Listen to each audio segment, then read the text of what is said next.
तर भावांनो आजचा जरा विषय वेगळा आहे. रामभाऊचं म्हणणं होतं सोलापूरला जाऊ, पहिलं तर इस्कॉन टेम्पलला जाऊ, नंतर आपलं दहीहंडी पण बघायला जाऊ. पहिले तर वडाळ्यामध्ये गाडीमध्ये पेट्रोल भरलं, नीट सोलापूरमध्ये छत्रपती संभाजी महाराज चौकामध्ये आलो. आता आपल्या सोलापूरचा विषय जरा वेगळा आहे. कुठला का सण असे ना काय पण असू द्या, फिक्स म्हणजे फिक्स साजरा करणार म्हणजे करणार. आणि आता सोलापूरमध्ये परवानगी म्हणली तर साऊंडला फक्त एक बेस एक टॉप आहे, त्याच्यावर परवानगीच नाही. आणि बघल तिकडे दहीहंडीचं डेकोरेशन म्हणलं तर सगळ्या ग्रुपने वेगवेगळंच केलं होतं. आणि आता सोलापूरला आपण दहीहंडी बघायला आलतो, ते खास म्हणजे फक्त दयान ग्रुपचे डेकोरेशन म्हणाल तर सगळ्या ग्रुपनं टॉपचं डेकोरेशन केलं होतं दहीहंडीला. आणि सगळ्या साधी सोपी दहीहंडी होती, ती म्हणजे फुलाच्या मार्केट मधली. आता सगळ्या मंडळांची तयारी बघत बघत आपण कुठं पोहोचलो तर अक्कलकोट रोडच्या इस्कॉन टेम्पलला. आता दहीहंडीचा दिवस म्हणजे जरा वेगळा होता, त्यामुळे आम्हाला वाटलं होतं की इथं दर्शन व्हायला भरपूर वेळ लागेल. आता देवळामध्ये जशी काय एंट्री केली पण आतमध्ये पण काय गर्दी नव्हती, त्यामुळे लवकरात लवकर आपलं दर्शन होतं असं वाटलं होतं रामभाऊला मला. आणि फायनली आपलं दर्शन झालंय.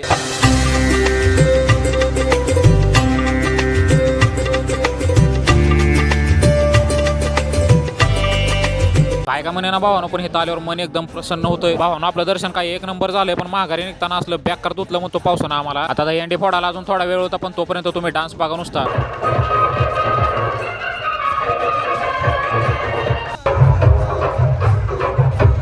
दुसरं काय काय असे ना भावानं, पण हे मात्र एकदम क्वालिटीचा विषय होता बरं का. हे जाऊ द्या भावानं, आता तुम्ही कॉम्पिटिशनचा विषय बघा नुसता 3 डीजेचा.